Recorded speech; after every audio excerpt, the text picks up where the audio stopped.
All right, guys, what's happening? Good morning. Good morning to you. It is Tuesday, March 9th, 2021. This morning, we're going to talk about the public speaking takeover. What happens when you public speak? What's the impact that you make? What's the impact on you? Let's get started. It is ultimately important for you to look at your goals, truly what you want to do in your life, and then look at the people who you spend the most time with in your life and figure out if that lines up.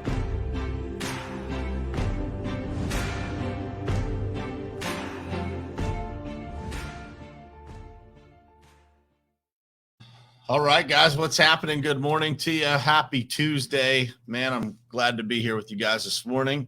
I got to be honest, man, I'm running a little behind this morning because I slept in. I didn't set an alarm last night because I was exhausted, and so I slept in this morning. So I was running a little bit late this morning, but thank you guys for being here. As always, we're running a few minutes late this morning, so I apologize for that.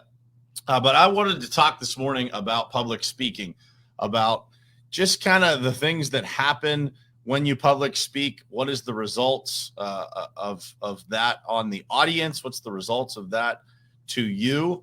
What is the impact on your brand? All that kind of stuff. And we're going to dig into that just here in a second. But as always, I want to say good morning to some folks.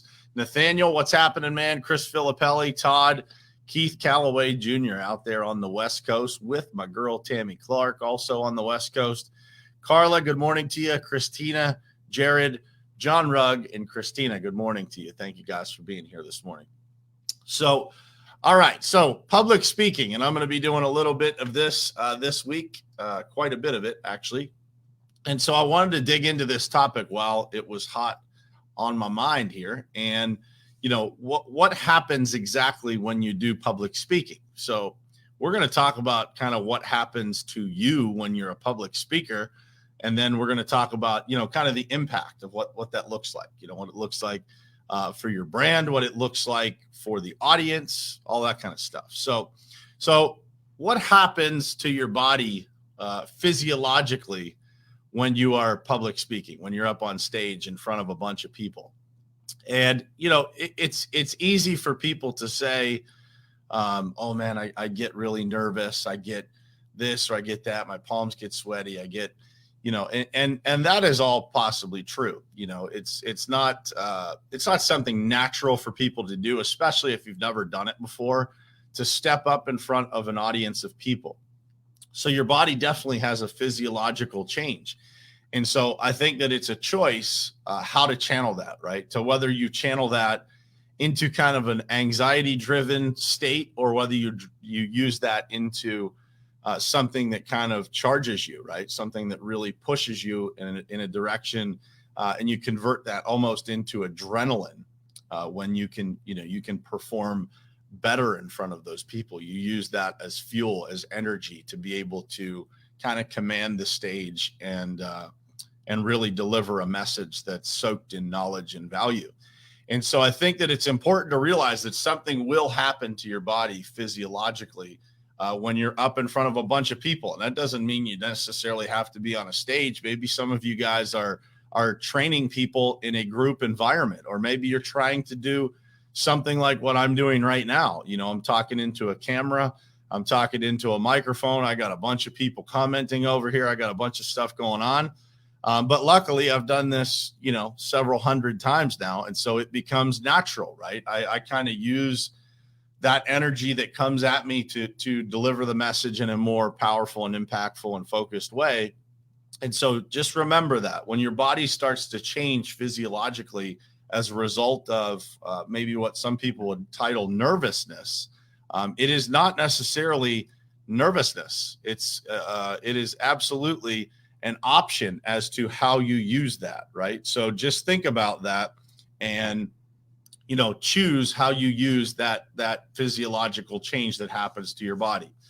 All right. So what happens to your brand or you personally when you're able to do public speaking well, or when you're able to stand in front of people, when you're able to do these types of live stream videos? Well, you know, you're going to build a lot of friends, right? You're going to build a lot of people that follow along, like many of you guys that are watching this morning. You're going to get a lot of new connections. You're going to build a lot of relationships that are extremely, extremely valuable to your life, to your business. Some of the best friends that I have in my life today, I have literally made online, and then those online relationships go offline, right?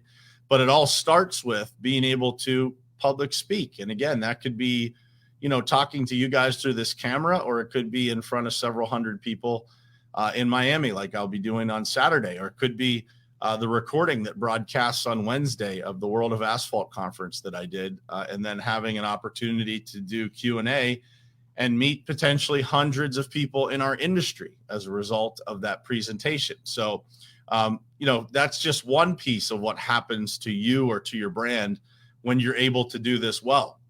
The second thing is you capture content that can be shared digitally forever, right? I can't tell you how many customers of ours at the Pavement Group that watch Morning Perspective, or that as they're considering doing business with us, they go out and watch this show. And that gives them some level of trust or some idea of maybe how we are as a company, or who they're going to be working with. And so I think that it's really important to realize that this content can be shared digitally forever.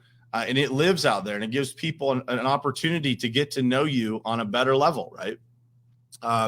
The third thing that I wrote down here is that you improve your own knowledge in the process of preparation. And that's significant, guys. Like, whatever it is that you are preparing for, as I've done this show 304 times, I'll be transparent with you. I don't have to prepare all that much anymore. This show this morning, I literally wrote down all the bullet points that I'm speaking to you about in a matter of just a few minutes. And so I can speak on things pretty easily now because I've done 304 times of organizing my thoughts, of being able to write down bullet points and then expand on those because I'm pretty practiced at it, right? And I'm speaking on things only that I'm knowledgeable about. So you improve your own knowledge in the process of preparation is a big deal. Don't ever underestimate that. As you do these things, as you get more comfortable being in groups, you get more comfortable delivering information to people that, you're not familiar with, or maybe that you are familiar with. If you haven't ever really done that, if you've never run training, even within your own company around those people you're familiar with, you'll improve your own knowledge and preparation of that too. The last thing on the list that I wrote down for that is when you do it regularly, you become more of an expert naturally just through repetitive preparation, right? So as you prepare for this, you're going to kind of organize your thoughts in a certain way that enables you to deliver this information in a succinct and consistent manner that includes storytelling, that includes so what, why should the audience care kind of thing about every bullet point that you're talking about. So what's in it for them?